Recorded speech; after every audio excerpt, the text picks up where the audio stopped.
I want to tell you that we can still continue to live and do a lot of different things in life and enjoy life and be successful in life if we learn how to trust God and if we learn how to walk with God on a daily basis. Because Christians, for the last 2,000 years, we have had our problems. We have had our difficulties. We have had persecutions. We have had poverty, wars. This is nothing new what's going on today in the world. As a matter of fact, we are still, at least in this country for now, we are still, most people are still surviving and keeping their head above the water.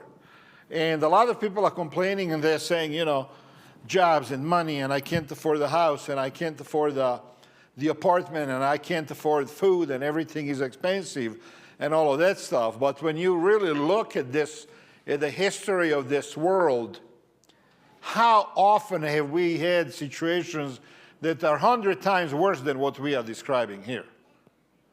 Where people get flooded out, where the war comes in and everything gets destroyed, where you lose everything, not just, you know, not just a situation where it's hard to afford your apartment, but a situation when there is no apartment, there is no house, there is no future, there is no work, there is nothing.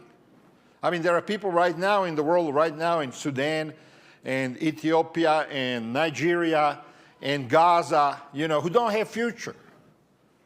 Literally don't have a future. We are complaining about expensive cost of living.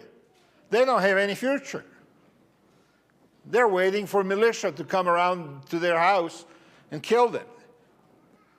So this is the kind of world that we are living in. So while we still have this relative peace and safety, we need to learn how to trust God now in these times, because if it gets worse, what are you going to have? What are you going to be able to lean on? So if we don't know how to lean on God now, then we're going to have a problem down the road when things get a lot worse. And I think that they will get worse. I'm a prophet of doom. But I believe it. So in Proverbs 3, verse 5 to 6, it says, trust in the Lord with all your heart, and do not lean on your own understanding. So I want to unpack this verse today. You have the outline that you probably got while you were walking in. But everything is going to be on the screen too. And you can also look in your Bible into that text. Trust in the Lord with all your heart. And we have read this millions of times as Christians. I know, we know this verse, right? We've seen it, we read it, we try to understand it, we read it to our kids, we read it to people that don't know anything about God, and we tell them, look, if you trust in God with all of your heart, and if you don't depend on your own understanding and your own knowledge, you're going to be okay, right? In all your ways, acknowledge Him, and He will make straight your paths. So now I want to take this verse, and I want us to understand it clearly. What exactly does it mean? So when you look at these chapters, chapters 1 through 9 in Proverbs, this is a message from father to a son. So if you were a father and you were giving instruction to your son, this is what this father wrote in the first 9 chapters. So if you're a father, if you have kids, you may want to read Proverbs chapters 1 through 9. Read them all. Read the whole thing. And this is the advice that this man gave to his son. These are the instructions. And every father, you know, when my dad was alive, he would always give me advice, and he would always tell me how to do things, and I would always just not listen to him. And that's how it goes between fathers and sons, right? And then one day you grow up and you realize that all of that advice was good, and then you start applying it, you know. And maybe by then your dad is even gone, but then you start applying all of those lessons that you remember. And I do to this day. I remember, I find myself in different situations, and it's almost as if I hear the words of my own dad in my ear telling me, okay, yeah, you don't want to go there. or yeah, this is a good opportunity, or whatever, And I hear the words that he spoke over and over and over. And my mother too, they'll come back and they will be there with you. And now, I'm listening now when they're gone. But when I was 17, 18, I wasn't listening. That's how it goes. That's just the nature of humanity. So in Proverbs, this is the advice that is being given to a son. This is a spiritual advice. So all of the foundational wisdom is living under divine guidance rather than human cleverness. You understand this, right? Foundational wisdom is to find that sweet spot where you are living and God is guiding you. God is guiding your life. Instead of you are clever, you are smart, you're wise, you're figuring out on your own what you want to do. So we have to find that spot in life where we know that God is actually guiding us. Now, if you want God to guide you, right? I mean, if you really want God to guide you, we as Christians understand that then we have to live the kind of life that God approves of, right? Because a lot of people, they want God to guide them and God to bless their achievements and their works that they are doing and their plans and all of that stuff. But they don't necessarily want to live the kind of life that God approves of. A lot like Israelites. Israelites, when they came into the promised land, and by the way, when they came into the promised land, all of those tribes that they were fighting, they were all related to Israelites. Some of them were from Lot, and some of them were from different sons of Abraham, you see. But they were fighting them, but at the same time, they were led by God, and God was telling them what to do. But then at the same time, they also built the altars to the gods of Canaanites and the pagan gods. In other words, the whole time while they were trying to possess the promised land, the whole time they sat on two chairs. On one chair, they followed God a little bit, and they did what he wanted them to do. But then back here, over here, they went and they built their own altars, and they consulted these pagan gods and witches and demonic forces, and there was always this problem with the Israelites. And this is why God allows them to get into trouble all the time, right? Because they're not faithful, they're not all the way, they're not all in, they're not 100% dedicated to God. So the same thing applies to us today.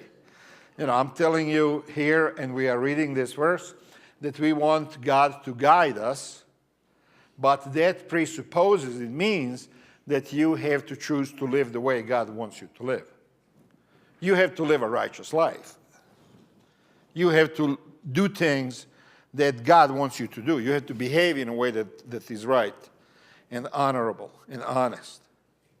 We can't go to God and ask for guidance and blessing and then do things that he opposes. Because the Bible says that God is a very jealous God. You understand that, right? So you can't follow God over here and then follow the ways of the world over here, or even worse, follow the new religions and everything else that's coming into this world. And yeah, I'm going to follow God, but I'm also going to look into this Eastern yoga thing, and meditation. It's all the same thing, Can't do that. You got to choose either or. You can't follow God like Saul and then go and ask the witch what your future is going to be like. You follow what I'm saying? In other words, you have to commit. Either you go with God or you go with something else. If you try to do both, it's just not going to work. Everything that I'm going to say today, it's just not going to work. So this only works for people who are committed to follow the ways of God. So verse 5 to 6, this is the essence of the wisdom. Complete trust in Yahweh or God is the only reliable compass for life. You follow me? So complete trust in God, and God is the only reliable guide and compass for life. So you can't say, I'm going to follow God, but I'm also going to follow this world. I'm also going to follow my own ideas, my own ways. I'm going to take advice from God. I want God to lead me, but I'm also going to learn from all of these other teachers. You got to choose. We don't talk about this enough. We think that today, in today's world, people think that they can gain knowledge from anywhere. And there is a lot of knowledge out there. But some of that knowledge is wrong. Some of that knowledge leads away from God. You see, and everybody wants success, everybody wants money, everybody wants to live high and mighty. So they're looking for answers and learning how to do that in all kinds of sources and ways. And a lot of those come directly from paganism, directly from Satan. Jesus says you cannot serve both, right? God and money. You cannot serve God and the society. You cannot serve God and Satan. You have to trust God only. So what does that word mean, trust? Key Hebrew term, trust. But there is a word in Hebrew, bata. It means to feel secure, to be confident, and to rely on. So when do you feel secure? So a good question right now. Right now, if you were to ask yourself, do I feel secure? Do you feel secure right now? Do you feel secure about your relationship with God? Do you feel secure about your future? Do you feel secure about your kids, your finances, your relationships, your plans, your job, the country, the way it's going? Do you feel secure? You see, so you can see when we start asking these questions, you realize that a lot of times we don't feel secure when we look at everything that's going on in the world because there is no security in any of that. We worry. We worry about a lot of things. But in this context, if we trust God to that level, personal trust, then you are going to feel secure no matter what's going on around you. Like the disciples in a boat during the storm. When Jesus came, they recognized his voice, right? At that point, they trusted him and they calmed down. So if you look at that story, you see a personal, one-on-one experience that they just had with Jesus. And that's what calmed them down. The presence of Jesus and the personal experience with him. So this is what you and I ought to be striving for and looking for in our lives, is a personal experience with Jesus. That's when you feel security, confidence, and you can rely on God at that point. This term, trust or bata, it conveys a relaxed, confidence born of safety, not just some naive optimism. So you have confidence born of safety. When I was in my father's house when I was a boy, we were safe. There was safety. Because my dad was a big guy, so nobody could mess with us. There was a house that was nicely built. It was not that easy to break into it. There was safety in the father's house. Some people never experience that. You Understand what I'm saying, right? Maybe some of you right here never experienced that safety. Because maybe you did not have what I had. Maybe you didn't have a father there at the house to protect you. Maybe you didn't have maybe you lived in a neighborhood that was where people would get in trouble easy. You see what I'm saying? So, whatever situation we come from, for some people it's a learning experience. I know what it feels to trust my dad. I know. But I also realize there are people who don't know because they never had that, right? They never had that experience. So you have to learn to trust God as your Father, as somebody who cares for you. Once you learn that, and once you feel that, and once you know that in your life, that's when you have confidence. And that's when you start feeling safe. Because you know God is in your corner. So this is a deeply spiritual experience. You have to seek it. You have to want it. You have to pray for it. You have to ask for it. And this is where this world and the powers of this world come in and try to distract us from that objective, to search a personal moment with God. Personal moment with God. But I tell you, when you experience that personal moment with God, and look, it's powerful. And maybe it can happen maybe it will happen to you only once or twice in your whole life. But it's powerful. It's so powerful that it can carry you through the rest of your life. When you know that God knows you. Does that make sense what I'm saying? When you realize that God has seen you and heard your voice and heard your thoughts, when you experience that moment, that's the moment that just puts the umbrella of security over you for the rest of your life. Because you're never going to forget that. You're always going to know God is there. He's taking care of me. So if you're a young person, this is what you want to search for. If you're an older person and haven't experienced this, we all need to, on a daily basis, go to God in such a prayer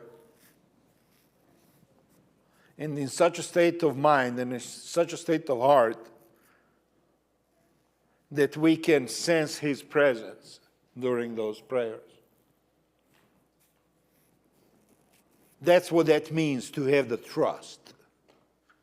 To have the trust. That's why the verse says, if God is with us, who is going to be against us? The person who wrote that verse, they knew what it meant and what it felt like, what it was like when God is with you. If God is with you right now, then you don't have to be scared about your future. You don't have to be scared about your money, your kids, your life, your health.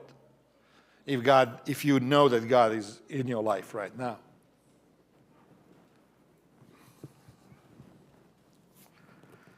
In Hebrew thought, this is not just an intellectual assent, but it is a relational reliance. Relational reliance. What does that mean? It means that if you and I have a relationship, I can rely on you. That's what that means. And you have certain relationships with certain people that you know you can rely on those people. You can't rely on everybody. I understand that, right? We can't rely on everybody because there are people who don't care about us. There are people who are not capable of doing anything for us anyways. There are a lot of people out there in this world that you cannot rely on. But you do have certain relationships in your life that you can completely rely on. When you call them, you know they're going to be there for you. And even if they can't solve all of your problems, they're going to be in your corner. Does everybody have people like that in your life? I hope you do. But this is in Hebrew taught what this means.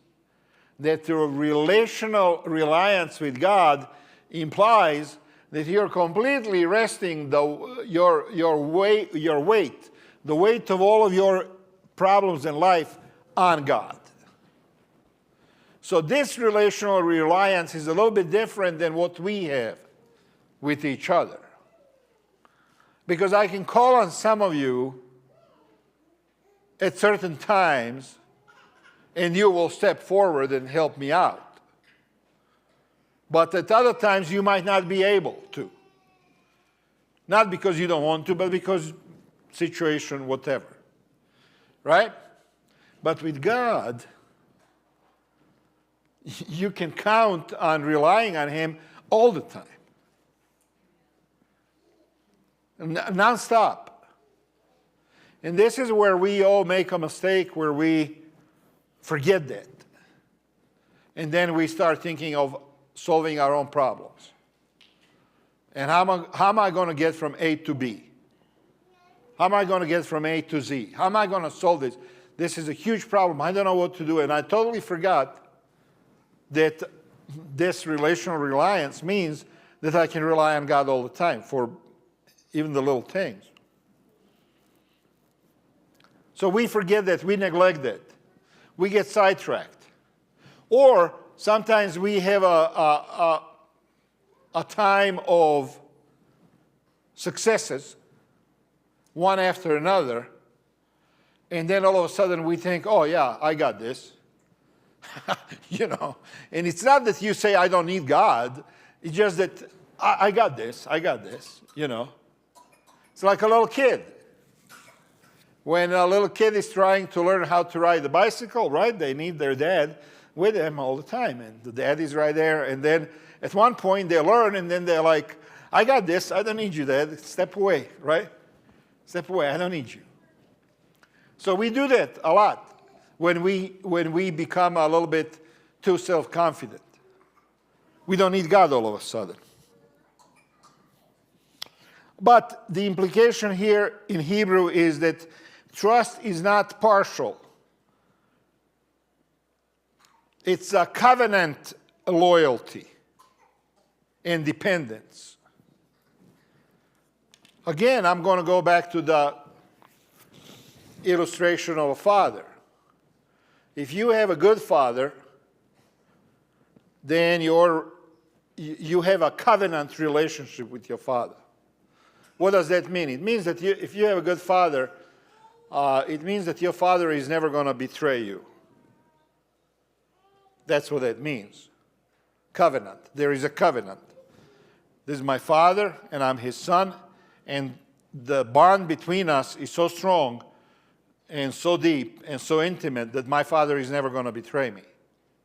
And I'm never going to betray him. So when you read this text in the Bible, this is what this is talking about. The trust that we should have with God, it's like a covenant. It's like a relationship with a good father where you know that he's never going to abandon you. He's never going to betray you. He's never going to let you down.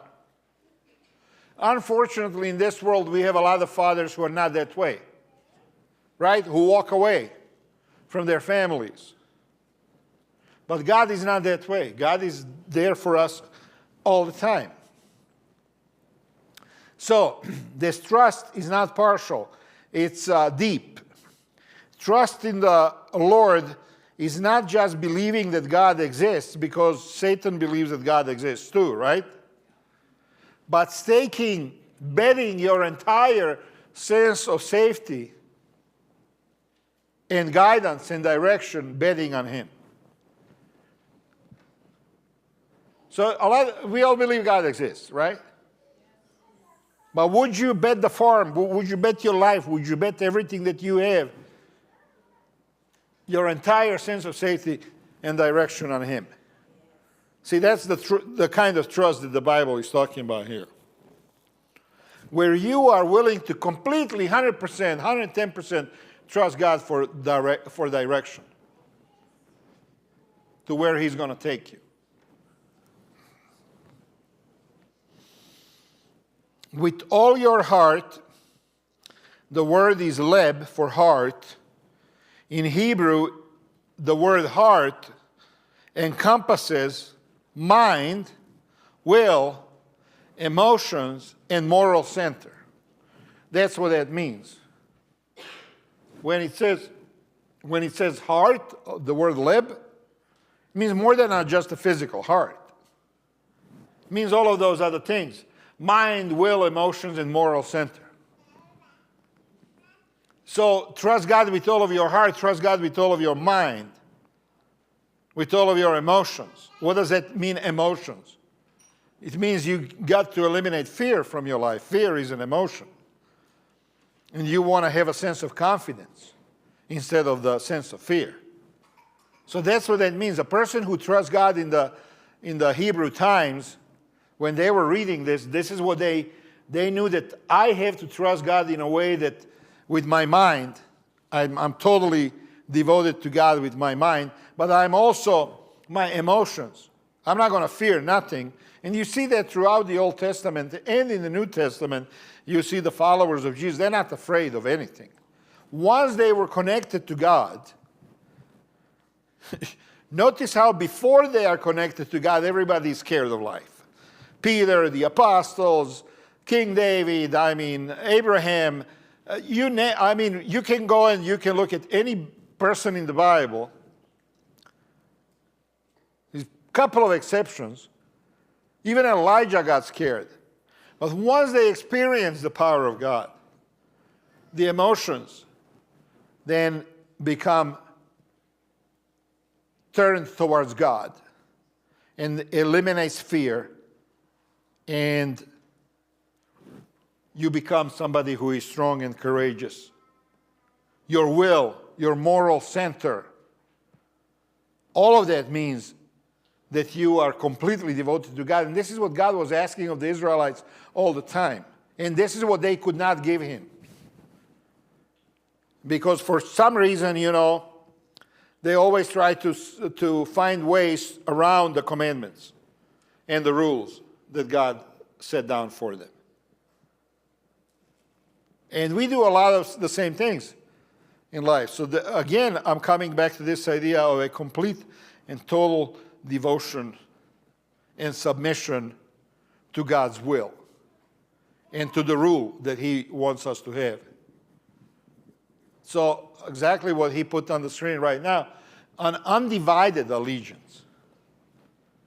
Undivided allegiance is what God wants. Trust cannot coexist. Now listen to this. It cannot coexist at the same time with self-reliance or divided loyalties. You can't trust God and trust yourself. You have to submit yourself to God. I'm going to trust God, but if that doesn't work out, I have a plan B. And it doesn't work. God is going to say to you, then, you know what? Just go with a plan B. I'm going to step aside. So today, the message that I'm trying to send to everybody is deeper commitment to submission to God, to doing what He wants us to do, and not just picking and choosing and doing certain things. I think a lot of Christians, they do certain things, to where they can keep the name Christian, but then they also compromise on a lot of things and do things that they want to do, and they know it, they're not right, but they think it's okay. God is going to look the other way. It's not okay. This is why I think a lot of times people don't get the answers that they need to get, because they're sitting on two chairs. trying to serve God and they're trying to do their own thing. So when it says lean not, to lean upon, that word means to lean upon or to support oneself. You can't simultaneously lean on God and your own understanding. One will collapse under pressure.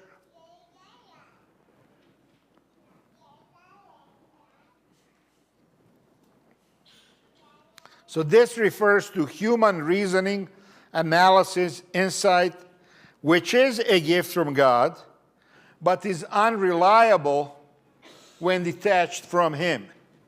That's the next slide. So I want you to understand this. Let's see, Perron, I think 19, slide 19. There you go. So what does it mean when you say when I say don't rely on your own understanding? A lot of people will say, well, I need to have a good understanding. I need to use my brain, right? I want to be able to think for myself, which is fine. So God gave you this ability to reason. God gave you the ability to analyze things. God gave you even the insight where you can tell if something feels right or doesn't. God gave you all of those things. But the point that I'm making here is all of these gifts that God gave you are unreliable when you are detached from God. Does that make sense? In other words, they really work good when you have a connection with God. And if you don't, then they can lead you astray. You can make a mistake. They can, because we are human, right? I mean, we have the gifts. We have the gifts, but we are also living in the world of sin. And we are living in the world where Satan is impacting our lives all the time too, right? So in order for these gifts, in order for the image of God within us to really shine, you need to be connected to God. Does that make sense? It says that we were made in the image of God. Well, that image of God comes into play when you're connected with God. If you're not, then that image doesn't shine as bright as it should. So the warning isn't against intelligence, but against independence, using reason without divine perspective. Yeah, there are very smart people out there. I'm not denying that. There are very intelligent people right here in this room right now. But you also need a divine perspective on whatever it is that you are trying to achieve and whatever direction you're trying to go to. So I'm praying about, this church, and I'm praying about my life, and I'm praying about all the different decisions that we all have to make, right? And I'm asking for God's perspective on all of this. Because we all can make our own decisions. We know that, right? But I don't want to make decisions without having God's perspective on the situation.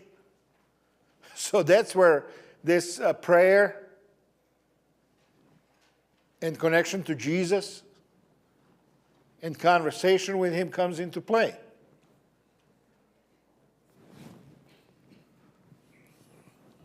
When was the last time that you have received a divine perspective about something pertinent to your own life?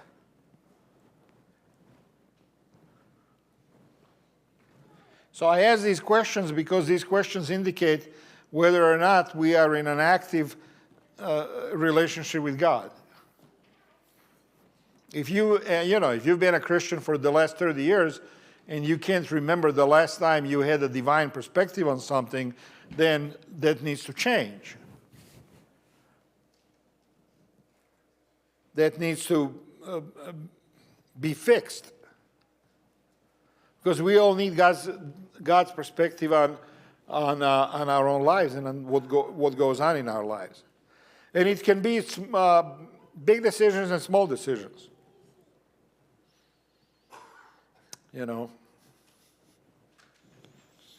I mean, Jim Becker, when he was alive, he always said to me, oh yeah, we need to pray for even the little things, And I say, what do you mean? And he'd be like, I lost my hammer, and I'm going to pray to God to help me find it, And I thought it was funny, but he was right. He was right. He prayed about these things. I lost my hammer. Whatever. My car doesn't want to start. I call Obed when my car doesn't want to start. But seeking God's perspective on what am I going to do in life, and receiving it. And if you're not getting it, if you don't remember last time when you had a strong sense of God talking to you and giving you a perspective on what you need to do, then we need to do some more work, spiritual work. Another point here that is being made in this verse is acknowledge him. So there's the word yada, and that word means to know. And this word is implying intimate experiential knowledge. When it says acknowledge God in all your ways, acknowledge him, that means that you know God intimately. You have had an experience with him. That's what that means.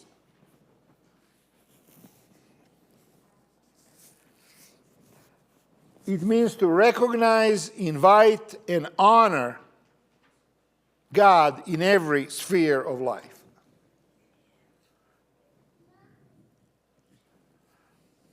When was the last time? I like asking these questions because I think they reveal to us certain things.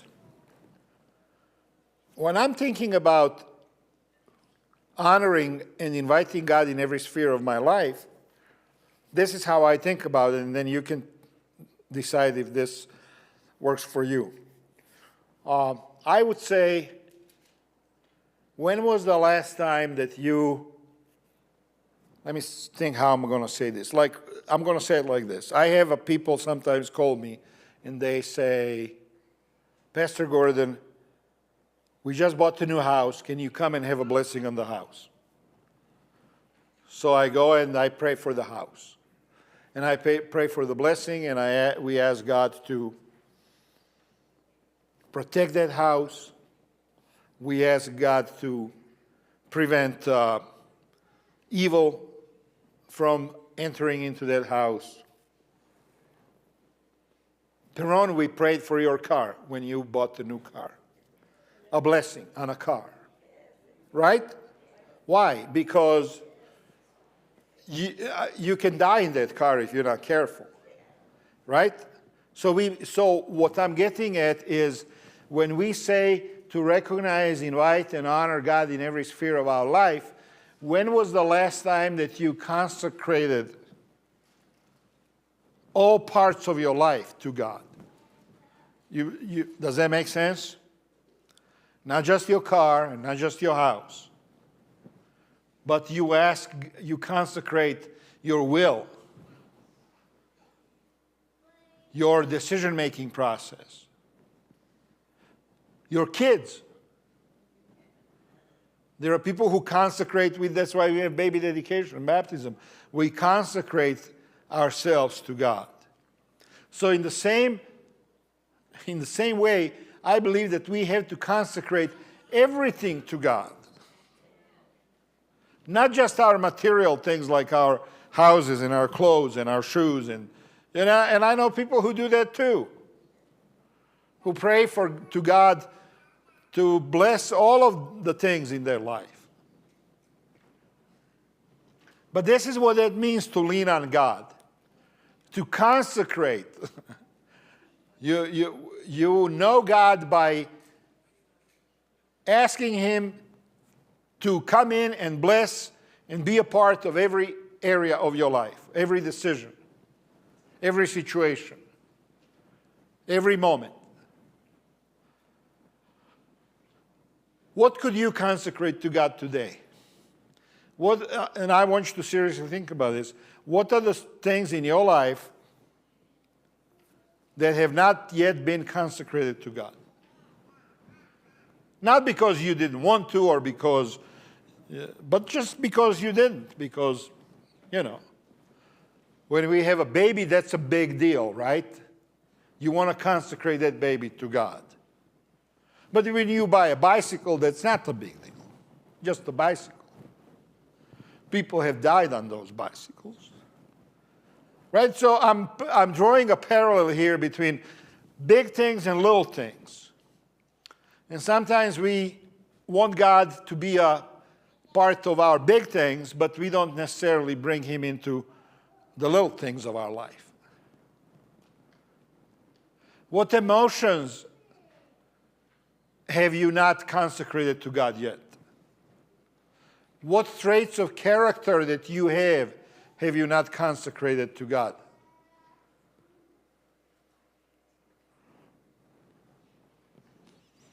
Some people have pride. And all they want to talk about is all the successes that they have had in life. And nobody wants to talk to them because we all heard everything, right? And when I was young, I did this. And some people are angry, and some people are jealous, and some people, we all have different things. What has not been consecrated to God? I want you to think about that, seriously. Because at the end of the service, Milos is going to do a prayer and a call, altar call, so that we can consecrate things to God. So I want you to think about that before this sermon is over. It is an active knowing to bring God into conscious partnership in every decision. That's what it means to know God.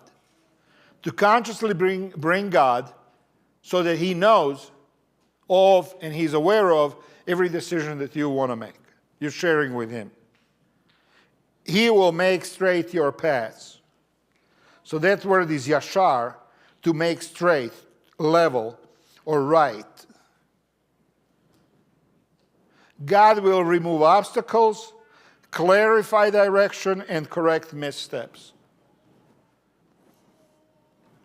And if you're going in the wrong direction, God is going to straighten you out.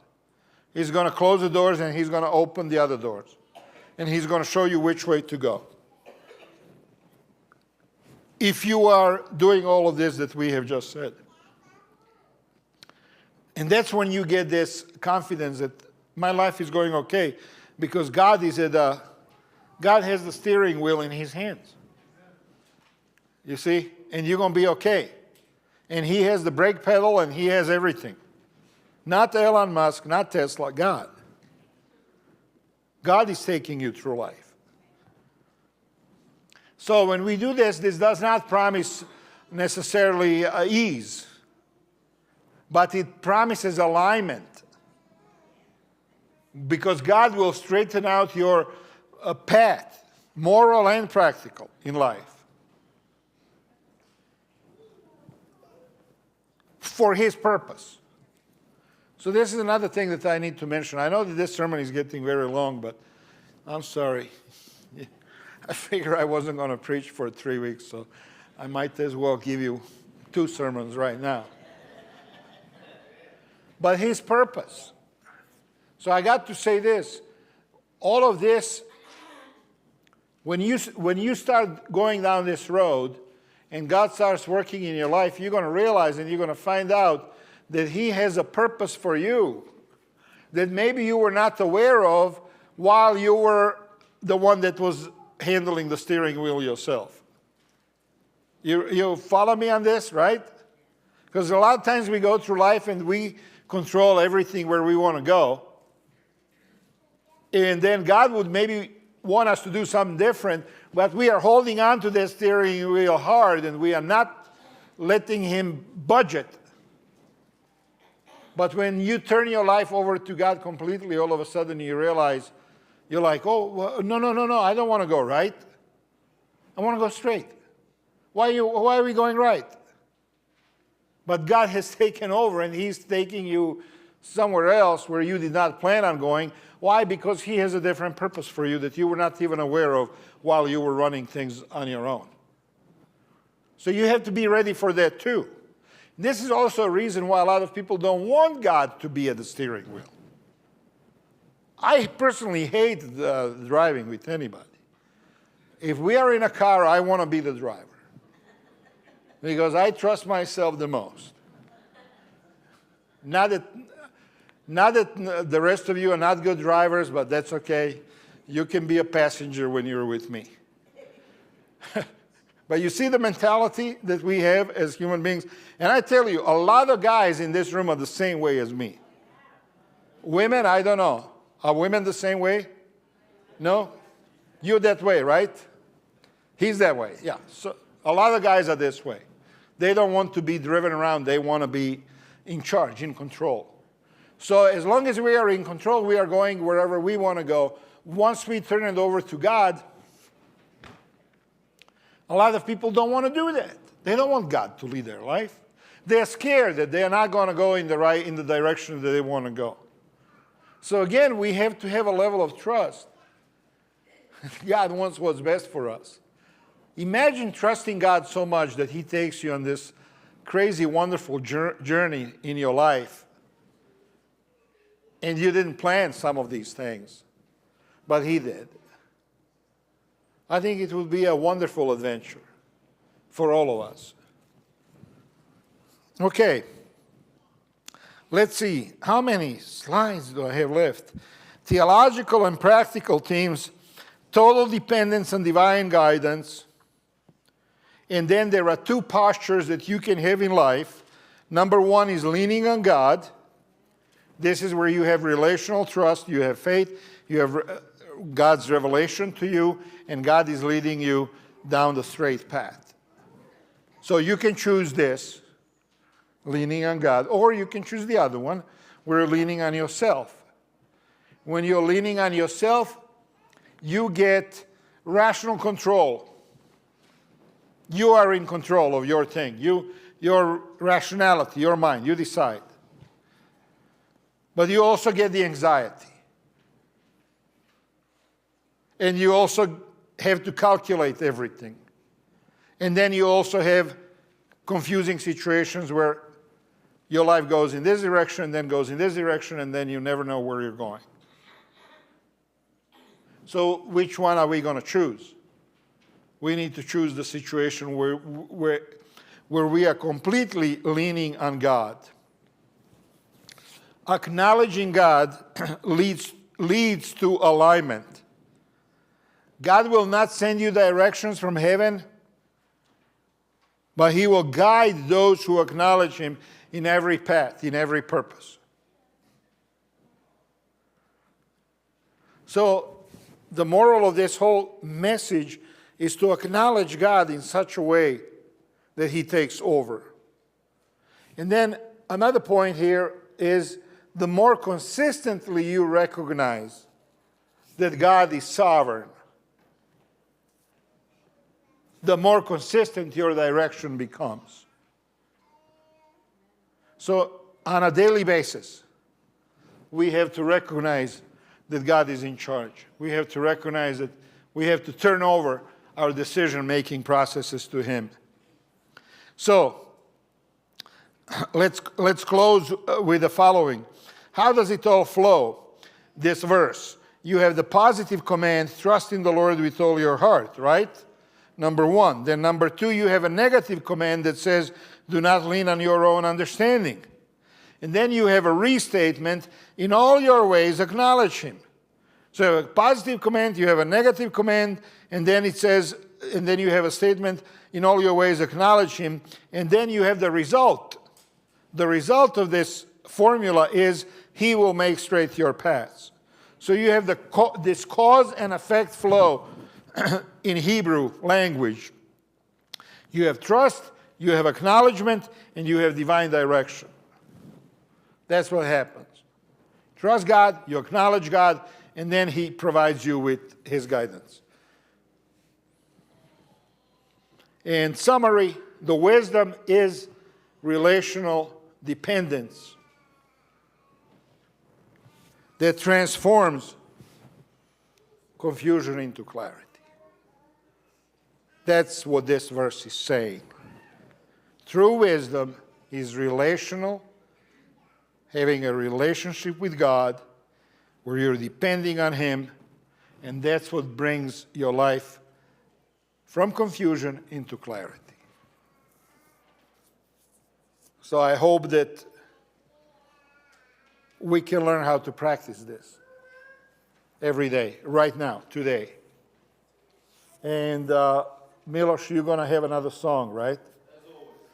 And after they have a song, we want to have a prayer where everybody in their own mind is consecrating whatever has not been consecrated to God, consecrated today, so that we can leave this place with a positive decision, with a positive step. Anyways, that's what I wanted to say. Milos, all yours.